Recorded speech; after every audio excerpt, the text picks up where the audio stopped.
तो इसमें यह कहा कि सबसे बड़ा जो गिफ्ट होता है वो गिफ्ट अपना जन्म, अपनी लाइफ चरणों में, परमात्मा के चरणों में। बहुत से ऐसे व्यक्ति होते हैं जो समाज के चरणों में चढ़ा देते हैं, बहुत से ऐसे व्यक्ति होते हैं जो देश के चरणों में चढ़ा देते हैं। जैसे एक मिलिट्री का जवान है, वो अपना जन्म कहाँ चढ़ा देता है? देश के चरणों में, माता के चरणों में, धरती माता के चरणों में चढ़ा देता है। कुछ ऐसे लोग होते हैं जो समाज के ऐसे कार्य करते हैं, अपने देश के नाम अपनी जिंदगी कर जाते हैं, अपनी समाज के नाम एक जिंदगी कर जाते हैं। एक छोटी सी कहानी मुझे याद आ रही है, क्योंकि कहानी मेरी प्रैक्टिकल में देखी हुई है और उस कहानी को मैं कभी भूलता नहीं। बहुत बड़ी बात है। दो भाई, दोनों सगे भाई, बड़े भाई की नौकरी लग गई मिलिट्री में।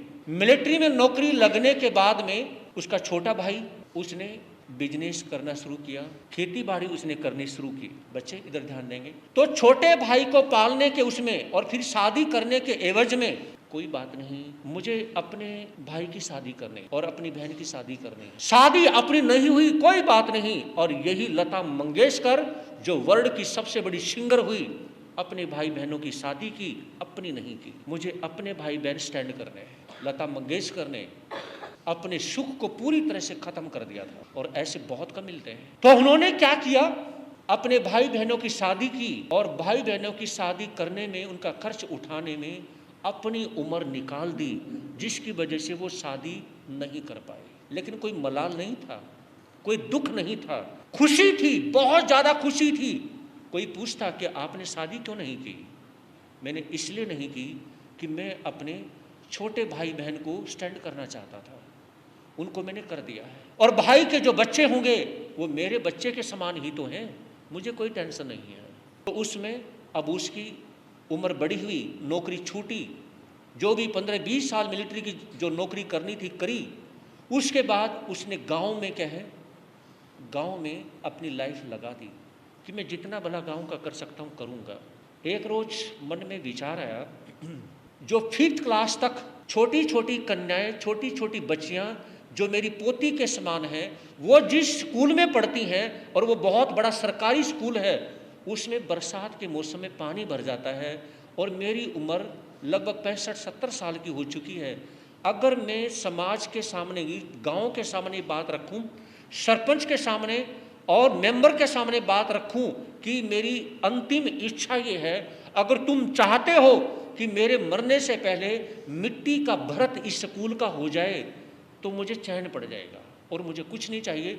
और मैं अपनी तरफ से उसको मिट्टी का भरत करने में जो 10-20 हज़ार जो मैं खर्चा दे सकता हूँ, मैं देना चाहता हूँ कि हमारे गांव की छोटी छोटी ये बेटियां हैं, ये पानी में से निकल के कैसे कमरों में जाती हैं, वो मुझे बहुत बुरा लगता है। जब पंचायत बिठा करके जब ये बात कही गई और उन्होंने हेल्प करने के बारे में कहा, तो पंचायत ने कहा कि आपकी बात सही है और हम इस कार्य को करेंगे।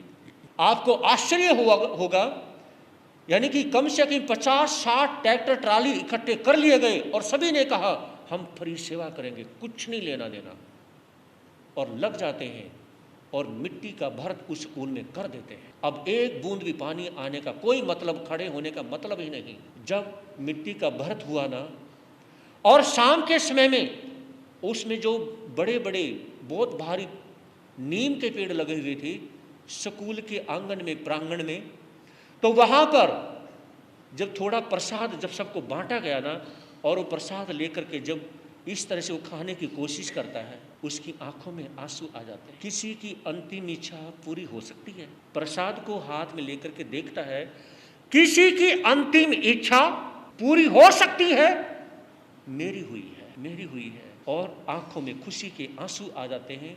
प्रसाद खा लिया और झूमना, नाचना शुरू कर देता है एक बच्चे की तरह कि आज मेरे गांव के स्कूल का मिट्टी का भरत हो गया है। और नाचते नाचते वो गिर जाता है, शरीर से आत्मा, उसके प्राण निकल जाता। आपको आश्चर्य होगा, घंटों तक भी उसको अंत्येष्टि करने की किसी की हिम्मत नहीं हुई, क्यों नहीं हुई? इसलिए नहीं हुई कि उसको देखते रहे। मैंने जब उस गाँव में देखा, मैं उस समय यानी कि छोटे बच्चे के समान था, और वो घटना आज भी मेरे माइंड में रह गया, क्योंकि बचपन से ही बुजुर्गों के पास में ज्यादा रहने का मेरा मौका रहा। तो वो बातें कभी मैं अपने माइंड से निकालता नहीं, डिलीट नहीं करता हूँ, उसको अपने मेमोरी कार्ड में, अपने माइंड के अंदर सेव करके रखता हूँ।